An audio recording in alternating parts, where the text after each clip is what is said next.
Hey everybody, my name is TaoMan, and in this video I will show you a simple way how you can change emblems in Call of Duty. So let's start. The first thing you want to do is just be in Call of Duty and then just click here to barracks.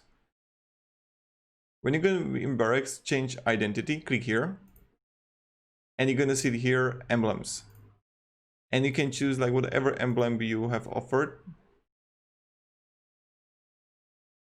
And you can see on the right, currently equipped, the new emblem that you have. If you have any questions, guys, ask me down in the comments.